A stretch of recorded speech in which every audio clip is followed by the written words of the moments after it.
want to be a ticket, come pay. And based on how many tickets you got is how many gallons of fuel you get. All the way back to the office. And that's how it was. And why is that? I'm like, is the promoter making that much money on these things? And maybe they are, maybe they aren't. Maybe it was just a control thing. But I know at some racetracks, these vendors, as we call them, these vendors pay a fee. They pay a fee. They pay for the spot. Some racetracks, not only do they pay us a fee to be there as a vendor, but then there's, and I'm going to say the word kickback, but I don't mean in a bad way, but the owner or the promoter of the event gets a piece of the pie. So they get, I don't know, 10 cents a gallon of gas or 20 cents or 50 cents. I don't know. I'm not involved with that. It's, I don't know. What are you guys talking about? Oh, okay. Oh, I'm back. I didn't go nowhere.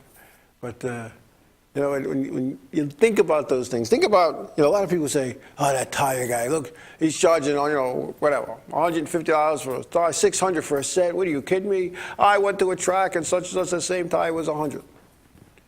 All right, well, first of all, maybe you went to that same track and it was in Minnesota, in the middle of nowhere, and the cost to get it there maybe isn't as great as to get things onto Long Island. I'm just saying, they're throwing it out there. But when you think about that, he's got to get the tires there. And what track that? They got to get the tire there. And it's all based on the deal that the owners or the promoters made with the tire company and what percentage of the tires that they get. And is there a fee given back to the racetrack because they're an exclusive on, Goodyear tires or whatever. You look at the Cup Series, it's all Goodyear. It's all Goodyear. Years ago was whatever tires you wanted to run with. But in NASCAR, again, they able to police things. Everybody had to have the same tire. So now you go to the tire people, in this case Goodyear. I need X number of tires. I need, how many sets of tires for so many teams and blah, blah, blah. And this is what we need. This is what we have to have. And because you're getting so many, the tires are supposed to be cheaper. But it's all about, again, people are quick to knock NASCAR and say, oh, NASCAR is making all this. What does NASCAR make? Think about it. They don't promote NASCAR. It's like the NFL. You go to see the Jets or the Giants play, whatever they call that stadium now. It's had 3 names since its inception. When they go there, it's the Jets and the Giants when they're playing who set the ticket prices, who set the food prices, and the owners of the facility decide that, if you want to buy, Jet season tickets or Giants, you have to have a license, you have to pay a license, a public licensing fee or whatever it is, The NFL has nothing to do with that, just like with NASCAR. And NASCAR has nothing to do with what the ticket prices are, what the prices are paid, and how much the food costs. NASCAR is just a sanctioner body that says, hey, we're going to put on a show. And they send letters out to all the possible competitors. Hey, we're gonna race at Speonk Speedway, and the race is this day, and practice is that day, and qualify is this day, and we open the gates at this day and the time, and this is what we're paying to win, and this is what we're paying down the line, or the total purse is going to be XYZ dollars, and people show up. Sometimes not a lot of people, but they show up. That's the things that. I can't stress this enough because I'm I know I got rid of my black hat. I'm not the bad guy no more as people used to think I was, but I'm sticking up for NASCAR here because it's so true. I kind of get tired of hearing how NASCAR, is ripping people off, and NASCAR is this and NASCAR is that, and NASCAR is not doing the right thing. You know what? I know some race teams that aren't doing the right thing. Are there some promoters out there that aren't doing the right thing? Absolutely. Are there some track operators out there that aren't doing the right thing? Absolutely. Are there some facilities out there that are run by corporations not doing the right thing? You betcha. But you know what? All NASCAR, the Mike Helton told me this at New Hampshire Motor Speedway. He said, Joe, all we do here at NASCAR is put on a show. And our job is to put on the best show that we know how. And our job is to take care of the sponsors who pay to put this show on. And I got that lesson when I was up in the race control, and the race went green for a long, long time. And Mike Helton said, we need a commercial. And we had a commercial. And speaking of commercials, we're going to take a break. We're overdue. We'll be back.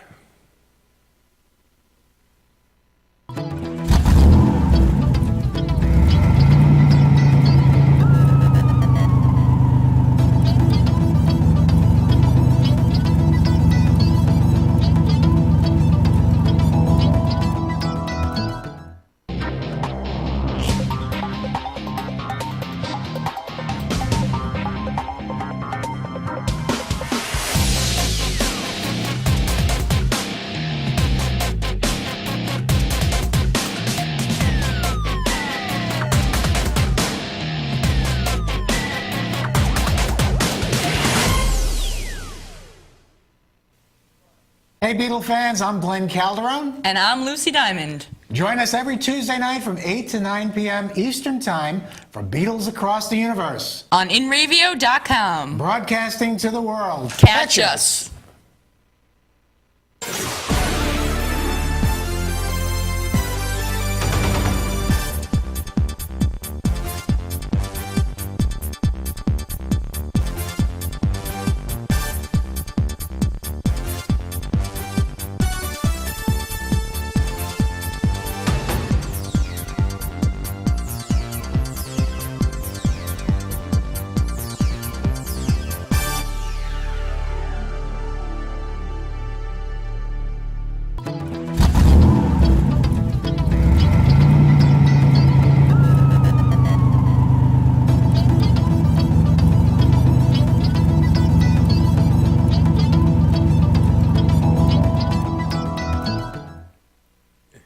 Hey, we're back.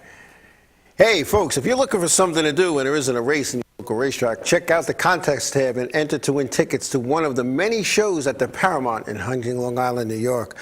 Also, you can go to ParamountNY.com for a complete list of upcoming shows and to buy tickets. And remember, you got to be in it to win it. So check us out at InRavio.com. Go to the contest tab and take advantage of some of the nice, fine contests we have to get you into to see some nice shows. I've been there. It's pretty nice. It's pretty good. And you think you think you're in New York City. I mean, just China Park reminded me of being. There was a gazillion people there. What are you gonna do? And you got to get there way ahead of time. But it's awesome. A great facility and nice. It was comfortable. I don't think there's a bad seat in the house. If you're standing down on the floor, you're not going to get the same view as the people up, but it was well worth it. Well worth it. The Paramount, Huntington, New York. Anyway, what do we got going on? What did I see here? Let's see. Hey, listen, hold on to your seats for this one, folks, because you know me, and I turned over a new leaf, and not because I'm looking to get in that mod. I mean, I am. I got to go. It's like I got to go to nursery school first, then to kindergarten, then to grade school, and I got to work my way up. Driving a Champ car didn't qualify me for driving open wheel cars, but anyway. I want to congratulate Barbara and Jim Cromedy as the 2014 season will mark their 30th year since they purchased the facility in 1984, Riverhead Raceway, Riverhead, Long Island, New York. 30 years. It's the 30th season. But it's wow. That's an accomplishment. And prior to that, a lot of folks don't remember they ran Ice Speedway. They didn't own it, but they ran it. And I know, talking to Barbara and Jim Cromedy, and I remember saying to them one day, I said, why didn't you guys buy Ice Speedway? And they said, it was never offered to us. The people that owned it came to us one day and said, this is the last season. We sold the property. That's what happened. That's the truth. And now there's a cookie factory there, and a gym, and some furniture place, and a couple other things. And these people wish it was still a racetrack, because they only had to deal with the racetrack for 6 months out of the year on a Saturday night and an occasional Sunday. The cookie factory gets deliveries 24/7. And they have the smell of diesel, and the trucks idling, and the sound and the noise, and the the loading dock doors opening and closing. They don't, and of course the smell of cookies cooking all the time. And yes, 22 figure eight, there is a plaque on 111, one of those historical points. And I still, every time I drive past and I read that plaque, and it says that Bob Park won the last race there. He won the last modified race there. And there was a demolition derby that night, and I have this discussion with Gravel all the time, my buddy Gravel, world champion demolition derby expert. That to me, demolition derby, it's an event, it's not a race. But in my opinion, and you'll never tell me otherwise, that last race, ever raced at ISO Speedway was a figure eight race, and it was won by Tom Kraft. And that's what should be on that plaque. That's what should be on that plaque. And I'm not saying that because, he's my uncle, because I'm not. I'm saying it because that's a fact. You can't hide from the facts. He won the last race there, and that's what be on that plaque. No disrespect to Bob Park, who I've run into down in South at some of the races and events. He won the last, maybe back then the figure eights weren't NASCAR, and then it won the last NASCAR event, but figure eights were the last race. And the figure eight race was won by Tom Kraft, and that's whose name should be on that plaque. It's just a historic plaque. And the history, is that, going back to the history, my daughter says something, how do we know that people who wrote the history books, they didn't make this up? How do we know that happened that way? Look at this plaque. That guy didn't win the last race, but the historical plaque says he did. So that means he did. And and when I'm dead and buried, a lot of people aren't going to remember that. They're going to say, oh yeah, who's that guy Bob Park? Didn't his son run cup races? That's what it is. Yeah. I spent a lot of nights, a lot of Saturday nights at ISO Speedway. Not as many as I would like to. And basically, it was the only ones that, the only times I went was when my grandfather was able to convince my father that I could go. Because I've said on here before, my dad hated racing, hated everything about racing, and he saw it just as a waste of time, money, energy, and resources. There's more important things you can be doing, son, than sitting and watching cars go in a circle. And I think one day I made the mistake of saying, oh, they don't just all go in a circle, some of the figure eights, and that was meant with a smack in the back of the head for being a wise guy. But, what are you going to do? But ISO Speedway, put some good races on there, some good shows. A lot of people don't know the Sprint Cup series was there. It wasn't called Sprint Cup back then. It was called the Grand National Division. Richard Petty, Bobby Allison, David Pearson, the guys that were running, the guys who ran Daytona were running ISO. It was Richard Petty goes, Islip. I remember telling Richard Petty, when I was at his place one day, and yes, I was at Richard Petty's place. Richard Petty said, where are you from? I said, Long Island. He goes, that's where I have that track, Islip. I said, yeah, I didn't understand what he was saying. He goes, yeah, that little 50 mile little thing. But last place was hitting first place on the pace laps. Yeah, that's the place. Yeah, but those were the days. Those were the days. Since what? You've been going there a long time, wow. You've been going there a long time. I think I first went to ISO Speedway. It was 1973, if I'm not mistaken. I don't know why that sticks out, because we went to, when I did go, it was at Freeport back in those days. Went to Freeport Stadium, and I thought that was the Taj Mahal of racetracks, man. I really did. What did I know? It was the only track I ever went to.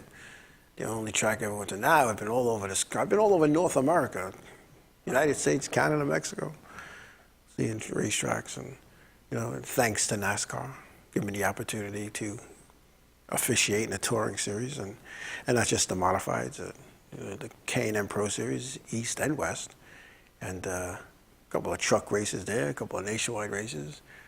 Sprint Cup at Daytona. I had a lot of fun with NASCAR, and the key word there was had.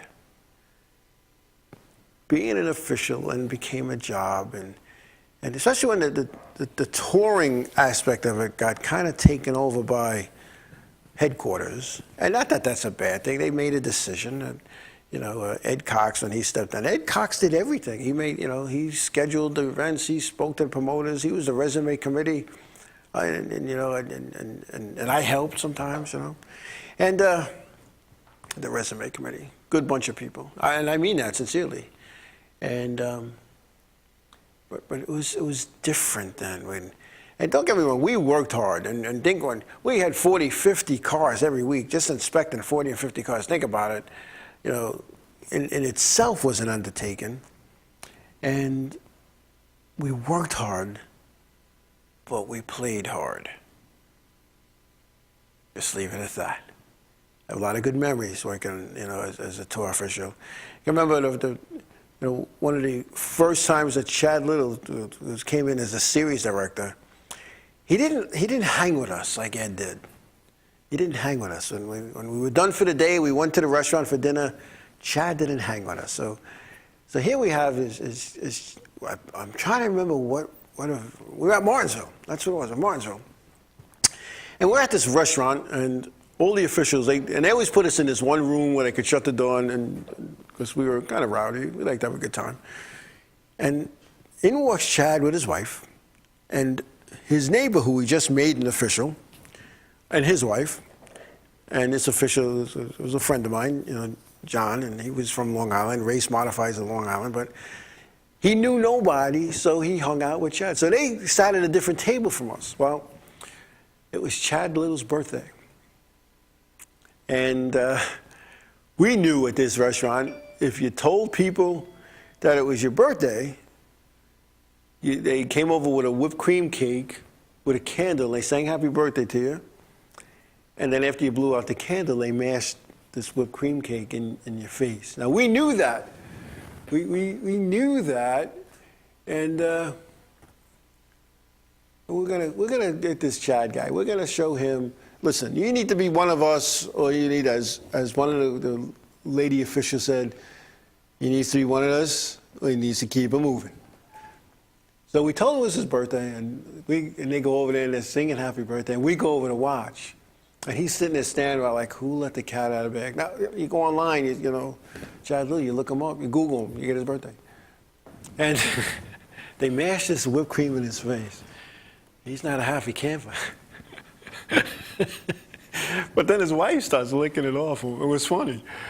And so he was mad. And then until that week, every night, his wife would talk to him and says, Chad, that just shows you, you know, they've accepted you. And ever since then, you know, he sat with us. And dinner became very interesting because we played credit card roulette.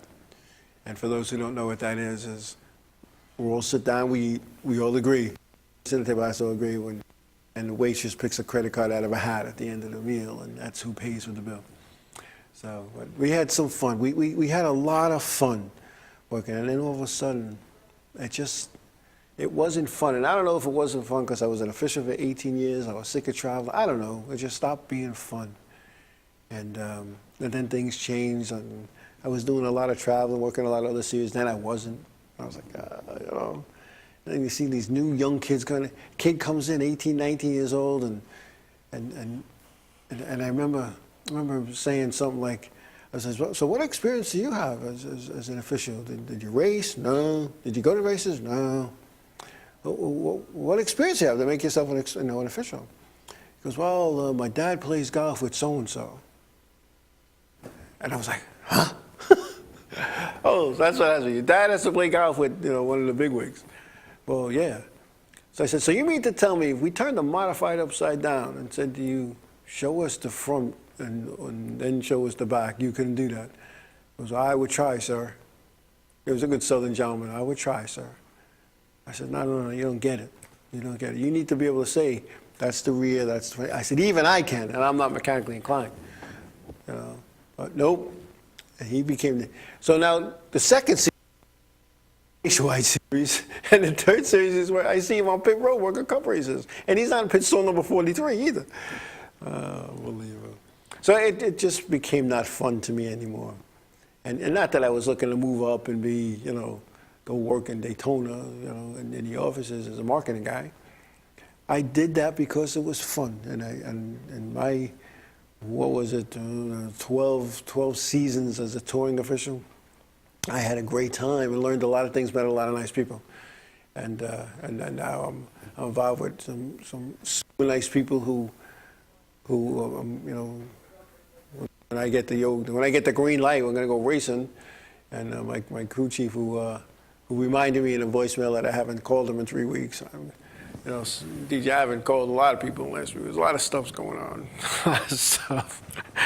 I've been just so busy. But anyway, what do we got? We got some news to talk about. You know, it's funny when there's no racing. There's not a lot. But anyway, let's see what we got going on. I got some notes here. All right, the Cup will be at Richmond this weekend with the Nationwide as well, and the K&N Pro Series East. But regarding NASCAR's focus on engine changes in Sprint Cup. Now, we talked about this last week. They want to lower the horsepower. Longtime team owner Jack Roush feels such a move should involve restrictions on the intake side of the motor. Roush feels a reduction of the bore size without a plate underneath would accomplish the objective. This is the least expensive way, according to Roush, and if it doesn't work, it's the least expensive way to go back.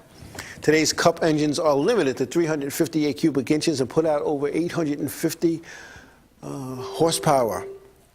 Roush, who is now 72 years old and co-owner of Roush Fenway Racing and its 134 Cup victories, he is also co-owner of Roush Yates Engines. So I'm thinking he knows what he's talking about. And instead of like taking all these blocks and throwing them away and starting all over, starting fresh, what he's saying, it makes a lot of sense, right? Change the intakes. Minor little changes, cost effective. What else? Clint Boyer. He got married in the Bahamas during the off week after a 4-month engagement to his new wife, I believe it's pronounced Laura, L-O-R-R-A. An off week, went to the Bahamas. That was quick. 4 months engaged and married. Man, that's pretty quick. I thought I moved quick. But now, 4 months engaged. Man, oh man, oh man. Unbelievable. 4 months. But you know what? You know, when you're in racing, what is he going to wait for November? They're going to be dating like a whole, almost a year. Almost a whole year. But anyway, Clint Boyer, good guy. I met him once, and he was very friendly, very fan friendly. And to me, that's big. If you're not friendly to fans, and you know, unlike that Juan Pablo guy who I watched him. You know, I'll tell you, I'm going to tell this story. I probably told it when it happened a couple of years ago, but I was walking around Martinsville, and there was this lady walking around with the program open to, it was a full-page picture of Juan Pablo, because his first or second year, this was his second year, I think, in the series, he was big. So it was like a full-page ad with him, and he was in it. So this woman is following him around the garage area, waiting for the perfect opportunity. Didn't want to interrupt him when he was talking, didn't want to interrupt him when he was in the men's room or by his race car in the garage, the stall. And finally she gets her opportunity, and she has her book, and she has her little, you know, scripto pen, and she says, Juan Pablo, can you sign this? And he went, ma'am, I'm busy right now. And he turned around and walked away. The woman takes her program, she closes it, she puts it back in her bag, and I saw her eyes are welling up with tears. This was her hero. All she wanted was a signature. The guy could, as he was walking back, could have scribbled something on it for her. And I was with somebody at the weekend, and they were like, I'm going to write a letter to his sponsor. That's not right. He should have, that woman is crying. She fought. And for those who've never been in the infield at Martinsville, when you get 43 Cup cars and 30 some odd, you know, trucks and their haulers and all the NASCAR tech equipment, it's pretty crowded in the garage area at Martinsville. So you kind of see a lot of stuff going on. And again, this woman, she was devastated with us. Now, I think this is on Saturday. Now, Sunday comes along, Sunday morning early, and there's Juan Pablo again walking around. And, hey, Juan, can you sign this? No, I'm on the way to a meeting. Juan, can you sign? No, I'm on the way to my car. Juan, can you... And every time somebody wanted him to sign something, he was on his way to something. All of a sudden now he's walking with his car owner, and all of a sudden he's signing everything in sight. So the person I'm with says, I should go tell that man what he did to that woman. I was like, I'm writing a letter to his sponsor. Whatever, just please don't sign your name to it, because you're a NASCAR guest. I don't want this nonsense. But, I don't know. And then there's some of them that hide, and then there's some of them that are right out there in the open. And it seems like the older regime seems to be out there in the open because they realize what got them to where they were, and that's the fans. If you don't take care of the fans, what do you got? And then that was the other thing too. Some of the older guys, you could tell what team. How can you? Because they have a nice pair of slacks on, they have their team shirt on. And I'm not saying a billboard type shirt, but they have a little shirt, and whatever it says, I don't know, Valvoline, STP, whatever, or DuPont, Home Depot. Yeah. And then some of them you can't tell who they are without their fire suits, but they have something on. Then you have the guys who, they don't want the low-profile guys. They got a pair of blue jeans on, and they got a golf shirt, and the golf shirt, says, Joe's Saloon, bar, or whatever. It says something unrelated. They say, and I'm walking by, and I'm standing there, actually, and I'm like, that's so-and-so, that's so-and-so, that's so-and-so, that's so-and-so. And I got my friend around, she's getting all these autographs and stuff, in the program.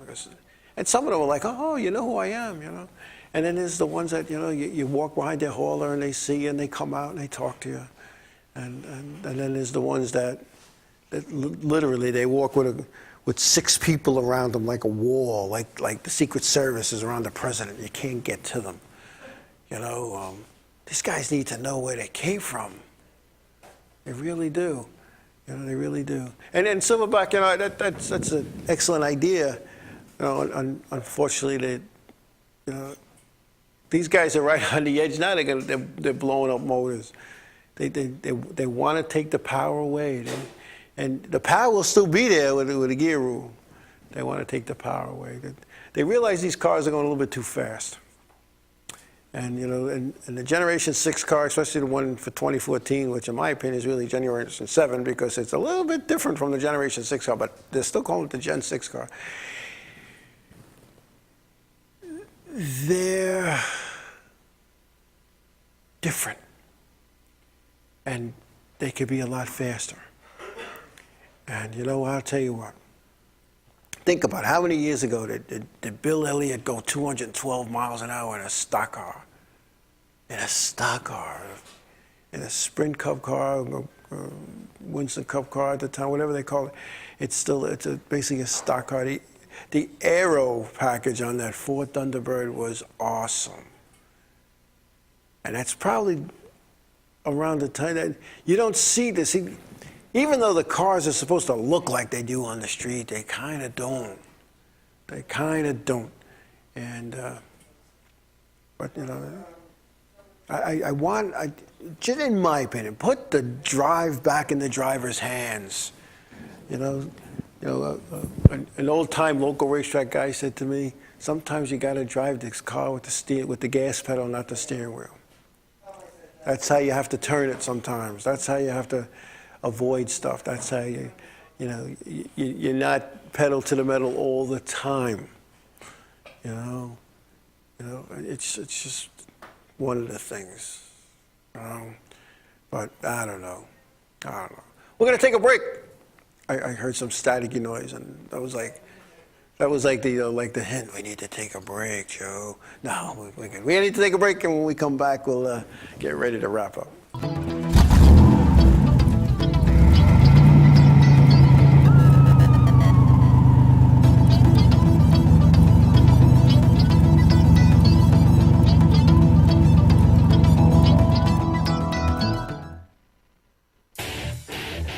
InRavio.com.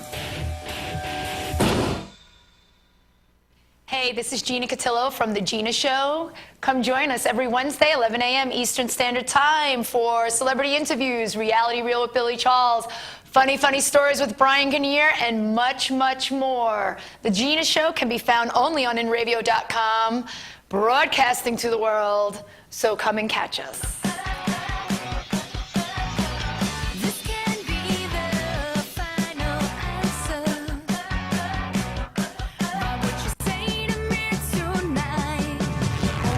Say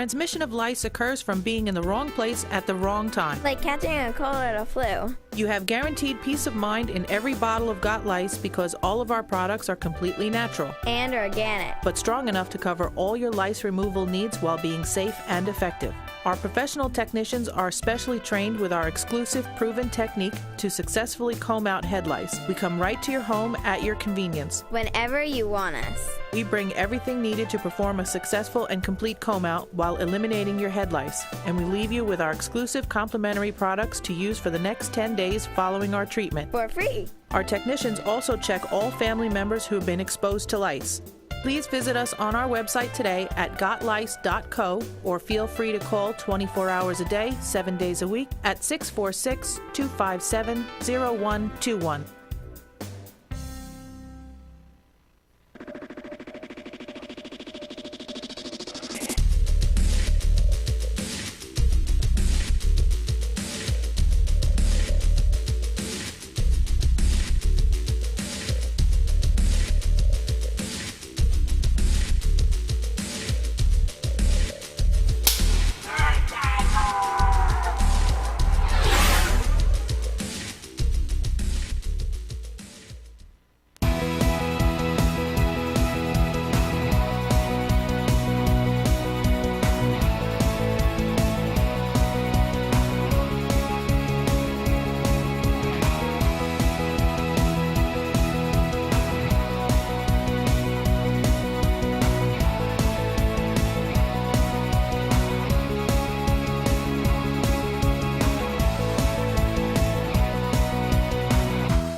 Hey, we're back.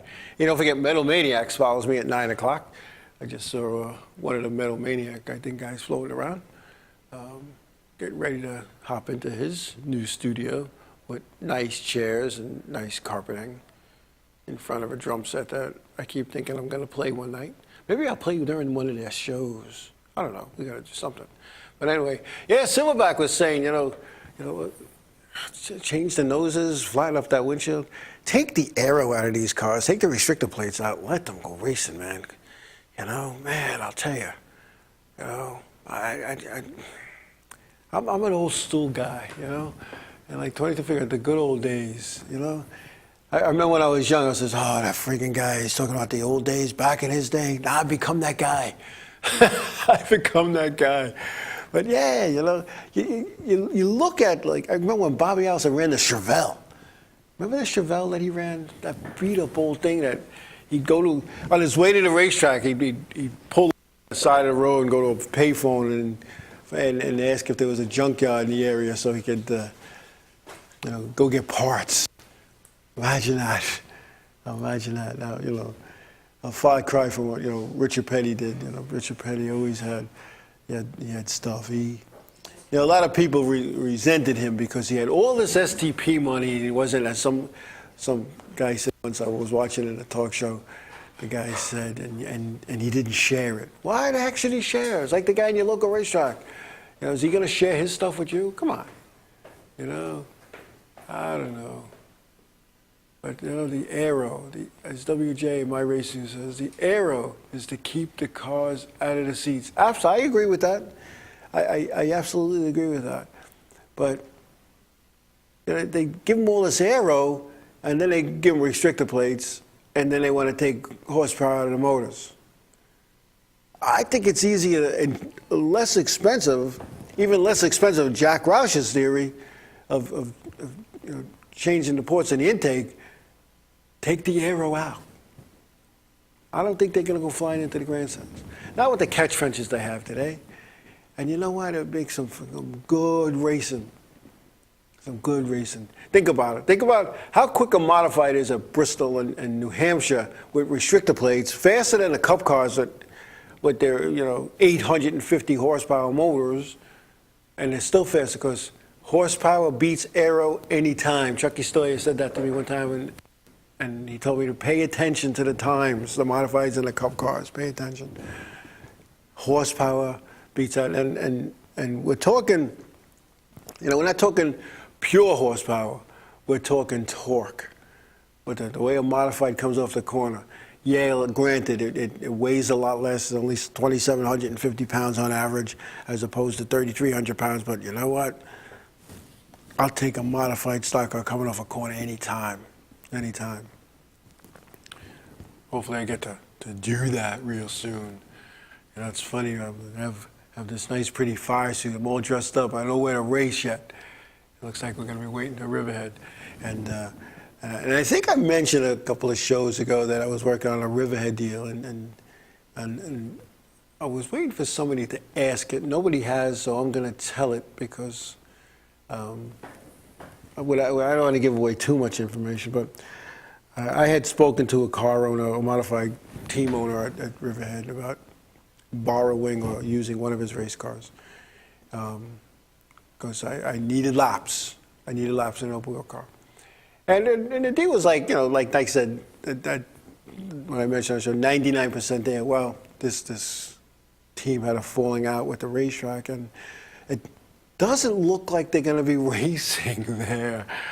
So, he's not going to on his way to Mountain Speedway, let's say, whatever they call that place. He's not going to drop off a car for me to go play with while they go off the mountain. So I'll be back in the drawing board with the Riverhead deal, trying to figure out what we're doing there. But we'll be up at Stafford this weekend. I'm trying to get a ride in a SK car. If I can get some laps at SK car at Stafford and drive it off the racetrack, then I take the excuses away from NASCAR. That's it. Evergreen Raceway Park. That's what it's called now. Wasn't it Evergreen once before? They keep changing names.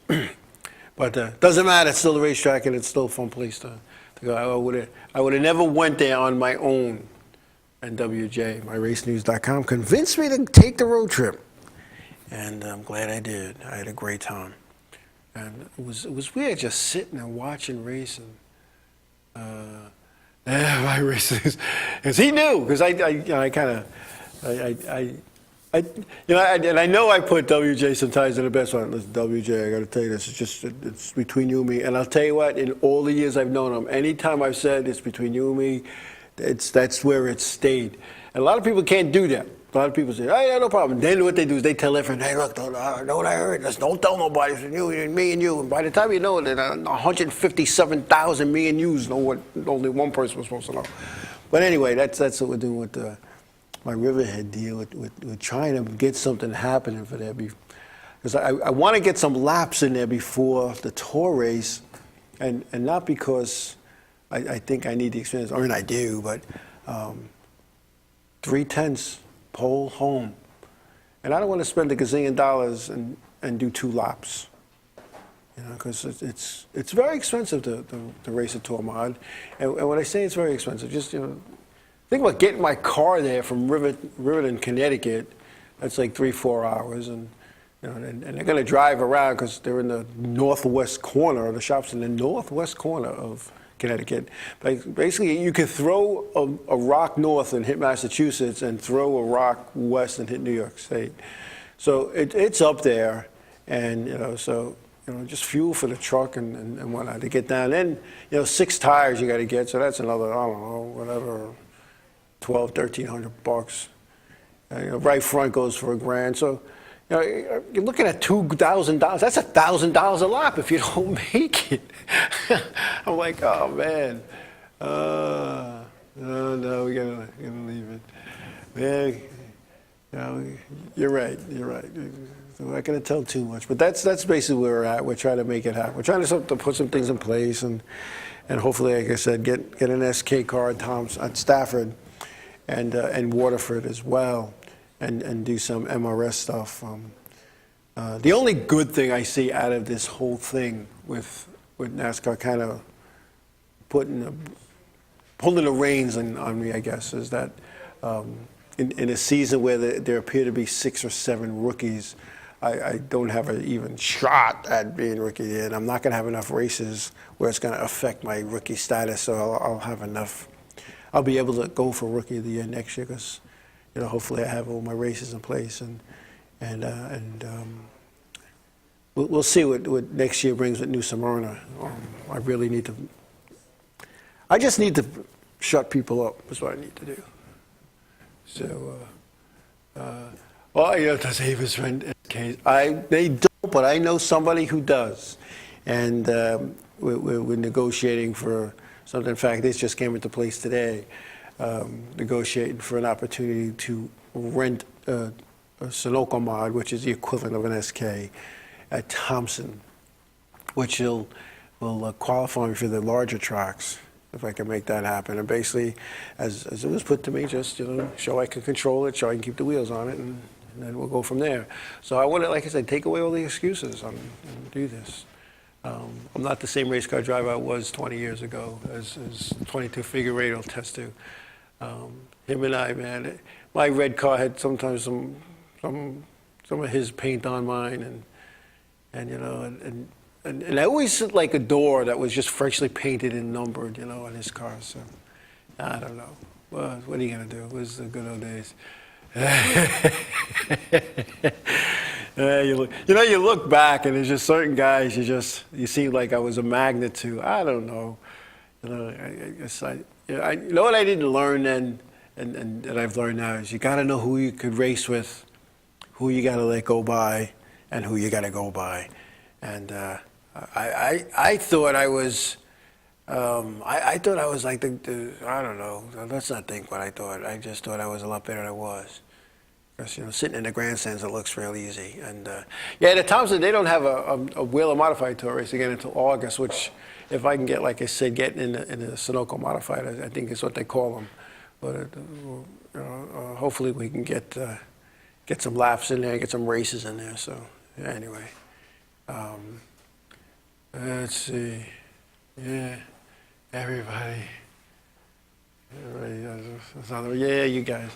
I like to get you guys going and talk about good stuff like that. But it's one of those things that when you're trying to break, it's like being a baseball player. Your ultimate goal is to be in the major leagues and make the show, so to speak. And at my point in time in life, the major leagues to me is the Wheeler Modified Tour.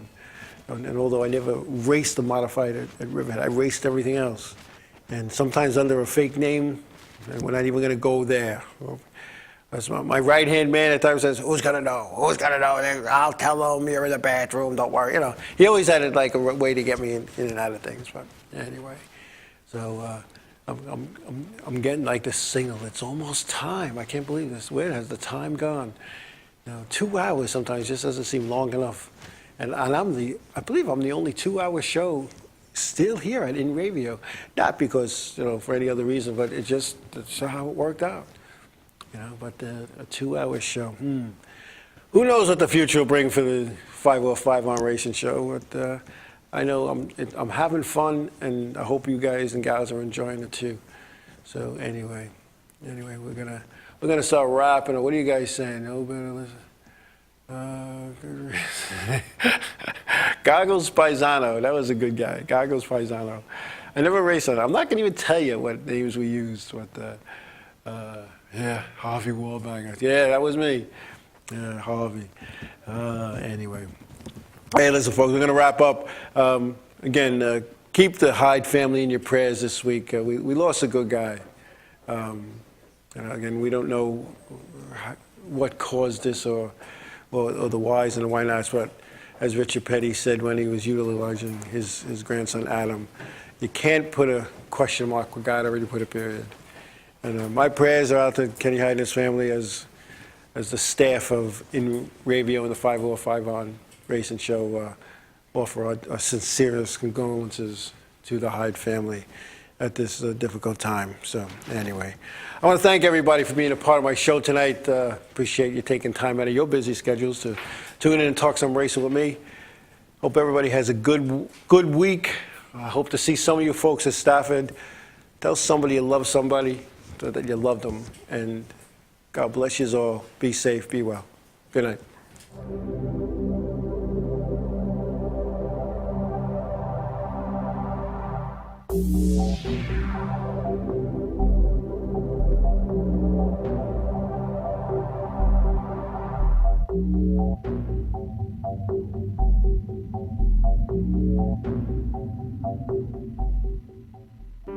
GameRavio.com.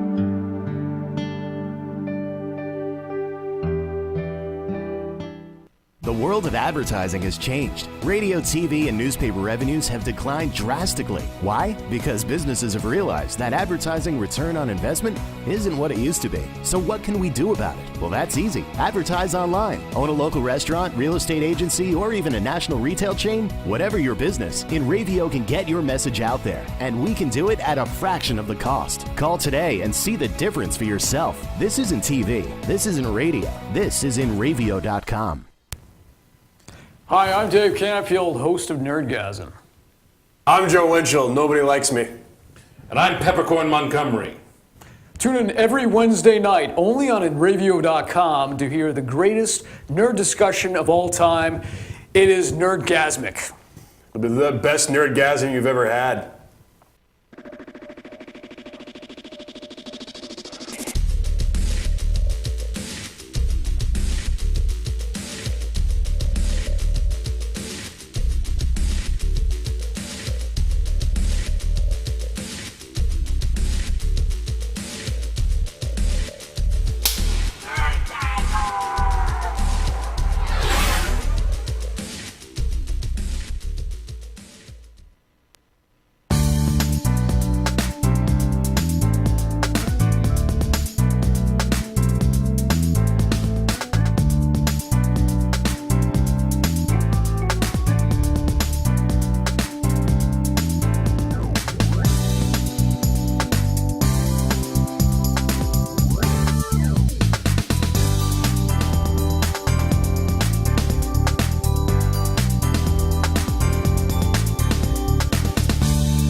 Transmission of lice occurs from being in the wrong place at the wrong time. Like catching a cold or a flu. You have guaranteed peace of mind in every bottle of Got Lice because all of our products are completely natural, And organic. but strong enough to cover all your lice removal needs while being safe and effective.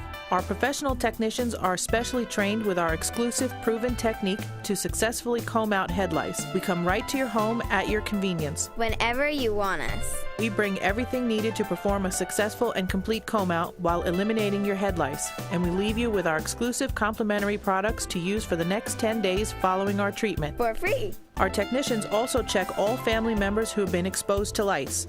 Please visit us on our website today at gotlice.co or feel free to call 24 hours a day, 7 days a week at 646-257-0121.